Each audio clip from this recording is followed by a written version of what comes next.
some animal has gotten killed there, which would impart a certain kind of metaphorical flavor to the compound.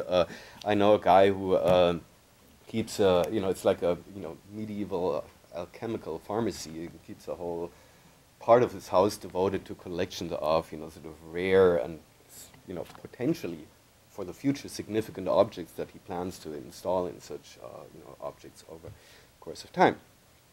Anyway, so we have these two interacting types of substances within the cauldron itself.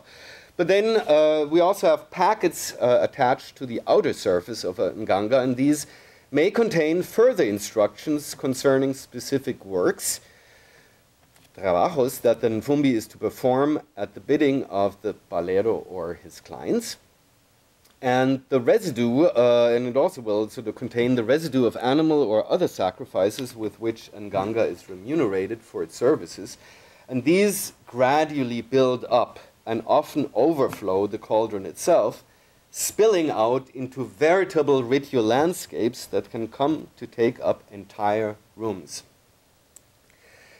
Now, these landscapes, in a sense, have their own depositional logics and histories, and they present a materially accreting record of mystical interactions between the Nfumbi and its human master. It's kind of sort of the congealed result of an ongoing dual biography, if you will. So the resulting tableaus mots may be said to exemplify, from maybe an archaeological point of view, cultural biographies of sorts. Heterogeneous things and substances traveling along and sometimes across various social pathways of valorization and appropriation, such as commodification, extraction from nature, theft, and so on, and towards their subsumption in and by the nganga. Yet the biography they come to document is neither just one of things in social motion, nor one that merely chronicles the nganga's owner and master's agency and mystical pursuits. It involves more than one socially personified agent, only one of whom, namely the Palero, is a human being. All the while it does so, it also scrambles Western common sense ontological divisions, such as those between persons and things, life and death, past and present. While a Nganga, for example, is fed with his owner's blood, initiation into the cult of Nganga likewise involves rubbing some of the Nganga's contents into small wounds cut into the future Palero's skin, rendering the Nganga and its owner the co-constitutive parts of a supra-individual relation.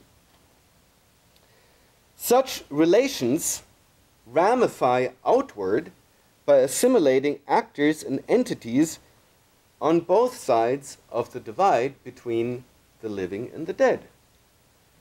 Just as new initiates literally become consubstantial with the Nganga, so will a Palero seed their new Nganga objects for these initiates with parts of the contents of his own Nganga, which in turn had once been charged with elements deriving from a pre-existing Nganga. So what this all constitutes is a sort of a pattern that cascades across time and social space, and does so on, conceptually both sides of the grave. Not surprisingly, the resulting hybrid, but of course we have to ask ourselves, hybrid from whose perspective? But not surprisingly, that hybrid also melts down objectifiable chronologies. Here, the coincidence of the verb montar, for mounting Nganga, and being mounted by the Nfumbi in possession trance is not at all incidental. Different from Laturian actants, like lactic bacteria or high-speed trains, or Ingold's emergent human object worlds, the Nfumbi does not merely generate networks, entanglements, and affordances. it has a will of his or her own, subordinate to that of the Palero to some extent, but prone to rebellion, and so always potentially in need of control and demanding of active confrontation over the course of the Paleros' biological lifespan. At the same time, the Nganga acts in the world at large, being sent, or rather than Fumbi, being sent on mystical errands to actively interfere with the lives and material circumstances of the Palero and his or her mortal peers. In all respects, it is decidedly not a thing. But then again, it is that too. Not being a Palero myself, I have little choice but to approach Ngangas as the notionally awesome and agentive, but otherwise smelly and rather scary material excrescences of my Palero interlocutor's ritual practice. The detritus and material remains very much now in an archaeological sense of an alien life world. From that point of view, and it is one echoed in the ethnography of Western Central Africa, to where Afro-Cuban Ngangas have been rather consistently traced, from that point of view, a Nganga object might be read as a grave, and the process of its montaje, as putting together, as one of entombment. The deliberate and methodical burial of matter of human, animal, and other origins, so as to secure a time-transcending form of mystical charge. But the deposits so constituted by Nganga objects are hardly readable as tombs in any conventional archaeological sense. And this is as it should be. After all, Paleros decisively don't see themselves as depositing stuff. They make things, and not just that. They bring beings into being. Indeed, as Charles Wetley, then doing my first fieldwork in Miami, the chief medical examiner of Dade County, told me a long time ago, taking confiscated Nganga objects apart will yield little information beyond the government-mandated efforts at identifying the human remains it contains. So, whenever the police in Miami find such objects, of course, if a skull is in there, the medical examiner's office is called in, then it has to be determined whether it's of Native American origin. And if that's not the case, because then NACPRA would, be, employed, then it has to be ascertained whether it's, what the origin of the skulls is. And interestingly, I have no idea of, had no idea of verifying that, but Wetley claimed that many, if not most of them, at least in Miami, were medical specimens. And he thought so because, they had, anthropological features that pointed towards Southeast Asia, South and Southeast Asia, which apparently is sort of from where there's a brisk trade in human remains for anthropological and forensic teaching purposes. But anyway, as Wetley made clear, so taking these apart yields little knowledge beyond what the state demands of the medical examiner. You will cut your hands on the razor blades in the dried up muck, which they contain, and you may be able to trace the human remains, but the rest remains a trivial, because ultimately unknowable hybrid. No signal, all noise. To be sure, the process of montaje follows a taphonomic logic of sorts.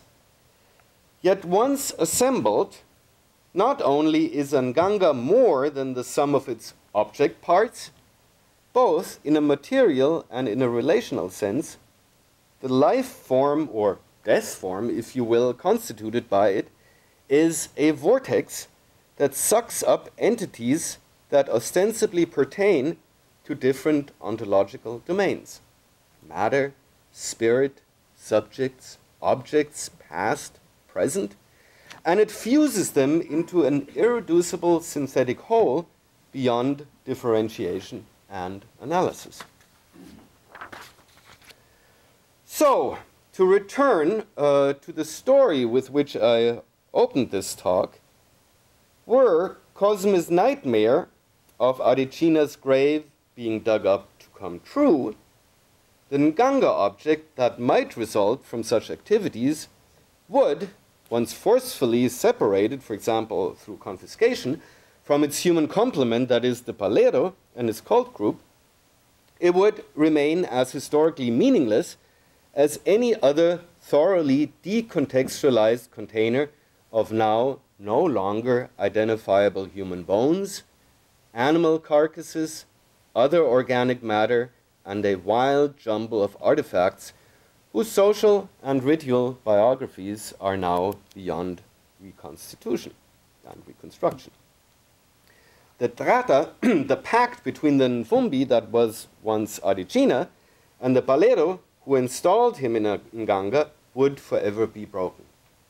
His Kiyumba cranium would revert to the status of the cranium of an unknown elderly African male. Other than for typological reasons or to document the violence that accompanied its collection, no museum would ever have to bother exhibiting it. And needless to say, of course, from the perspective of contemporary Paleros,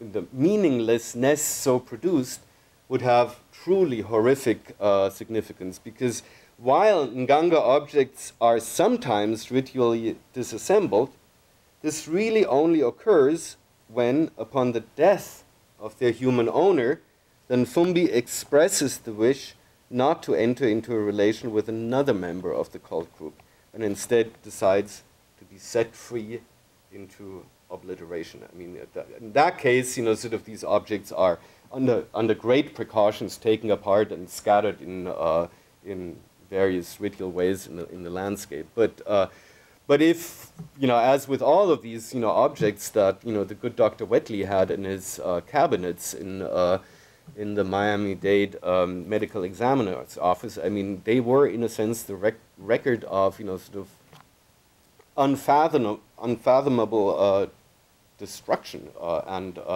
and literally noise-making from the perspective of any Palero who would have ever been admitted to this place. So, hence better dead, that is in an unmarked grave, than being fed, that is sacrificed to by a Palero, or so I imagine Cosme's reasoning might go when it comes to the remains of the likes of Adicina. Yet, what awesome powers could accrue from the possession of his skull, or even only some dirt from his grave, from a Palero's perspective, that is. What amazing compounds of spirit and matter might be mounted if one could only get access to his remains. And what a loss, or so I imagine Cosme to think, might accrue from this when it comes to the recovery, under rational socialist conditions, of the history of the Cuban nation, its subaltern classes, their African heritage, and so on and so forth.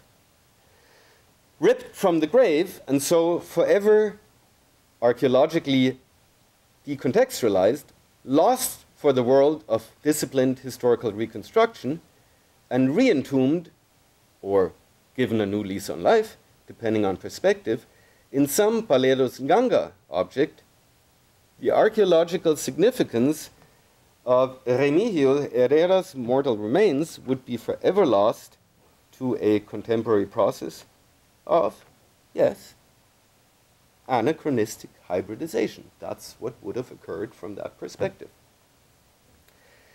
Yet, by the same token, and from a rather different perspective, Cosme's, and implicitly the Cuban nation's loss, might be conceivable as some Paleros, and indeed Adicina's gain. Of course, one can only speculate on whether the old African sage would want to be brought back to mundane existence as a Fumbi, sharing his life with and doing the bidding of a 21st century Palero. But who am I to say? With Webb Keen, we might instead argue that this case constitutes a rather dramatic, even violent clash between two rather different semiotic ideologies articulating within the same local economy of representation. This is why I would suggest qualifying the practices of contemporary Paleros not as a form of alternative or indigenous mortuary archaeology, one that, from the perspective of conventional archaeological historicism, lamentably results in the disturbance of potential sites and so in the destruction of its future resources. Instead, it seems to me that a case could be made for such practices to constitute modernist archaeology's mirror image, an anti-archaeology of sorts. And let me briefly elaborate on this in concluding. While conventional archaeological excavations aim to methodically purify what its practitioners conceive of as a target signal from a specific past, by amplifying it over and above the temporal pile-up of object noise that surrounds it, Afro-Cuban ritual incavations, if I may call them that, proceed no less methodically in scrambling the frequencies of space and time upon which disciplined historical archaeological practice depends. Both inevitably involve a moment of creative destruction. But what is created and destroyed in the process could not be more different. If modernist archaeology may be said to have historicized and opened up to metaphorical appropriation the originally geological concept of stratification as an analytic of depth, if so, then burrowing, or bulldozing as the case may be, through surface deposits that a different research design might read as no less valid evidence of another past, then that's the price to pay for access to a target layer. I mean, it really just depends. I mean, whether you want to document, a mid-20th century parking lot or what's beneath it. Both constitute different paths, but it really sort of depends upon what aspect of the material culture in front of you deem significant, and what other parts you deem as a signal, and what other parts you deem mere noise. In contrast, if the goal of Afro-Cuban Paleros is to render the powers of the dead accessible to the living, well then, destruction of the archaeological record is the price to pay. If the careful extraction of bones of the dead or artifacts from past life worlds is to render them evidence of histories defined as significant under whatever present descriptions, then their, however methodical and well-documented disarticulation from their contemporary material context cannot be avoided. If the goal is the re-articulation, indeed animation, of just such objects within the growing, ever-emerging ritual landscapes that constitute the life worlds of present-day Paleros, then the obliteration of archaeological context cannot be avoided. If the aim of modernist archaeology was, and often still is, to objectify the works of the dead as purified monuments to a bygone time, then Paleros enliven and personify the mixtures they fashion from dead people's bodily remains so as to perform works for the living in the here and now. Now, this list of symmetrical contrasts could be extended. One's project of purification is the other's nightmare of inappropriate mixture. One's signal is the other's noise. And while we may be inclined to side with Cosme and his task of preserving the non-renewable resources for the Cuban nation's past and the recovery of its subaltern cultural history, we should be careful to note one final irony to do with the timing of Adicina's death. Remember, Adicina died as a free man and had been free long before the end of slavery and came to Cuba. But had he died while still a slave, his remains would have been bulldozed along with the bones of hundreds, if not thousands, of unknown other slaves when Regla's old slave cemetery made way for revolutionary Cuba's future in the form, of course, of a school which may by now actually have been closed because the building is derelict. Metaphor for revolutionary futures, perhaps. And yet, by the same token, had Adicina not died when he did in early 1905, and had he not managed during his life to build up a actually well-documented, respectable reputation and network of social patrons, chances are that he might have been swept up in the horrific campaigns against African wizardry in the service of scientific modernization that shook Cuba between the fall of 1904 and the end of the second decade of the 20th century. Like other, less fortunate elderly male practitioner of one or the other Afro-Cuban ritual tradition, he might have been accused of killing implicitly white children for occult reasons.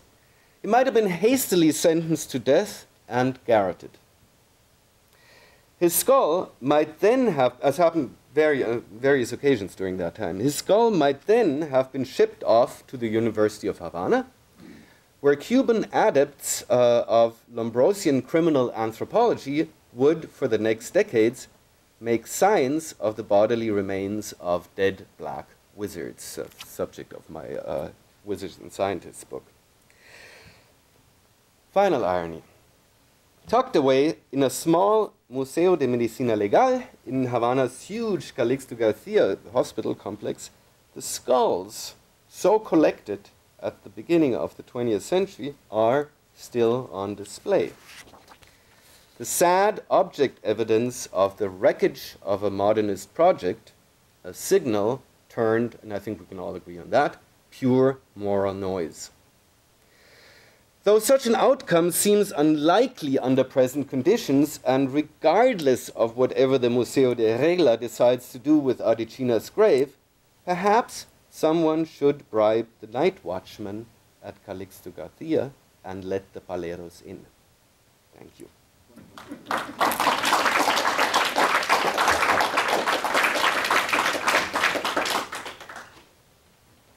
Thank you for that wonderful talk. We've got at least a good half an hour for questions and answers. Is anyone at the top of their head?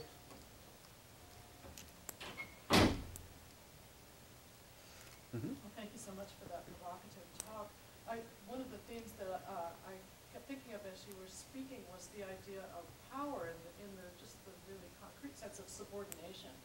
That this is a project, the Paleros project is a project of, frankly, subordinating the dead and having them do their will.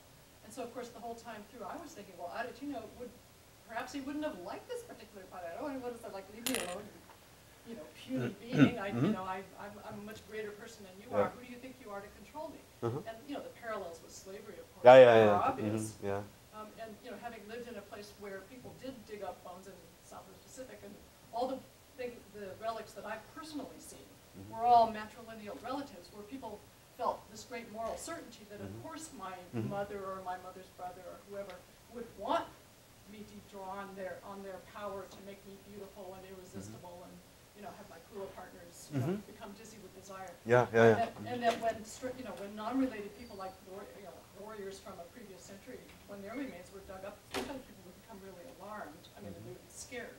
But I was wondering about this moral imperative here and the power differential of the living by this Palo Monte in other practices, in a sense, subordinating particular dead persons. And Well, agency. I mean, there is undoubtedly, you know, and I've written about that. There's the very, very strong resonances of slavery on the one hand and wage labor as well. You know, sort of because different, for example, from traditions such as the Yoruba influenced regla de ocha, where you basically sacrifice to the deities in order to maintain a kind of gift relationship, if you will.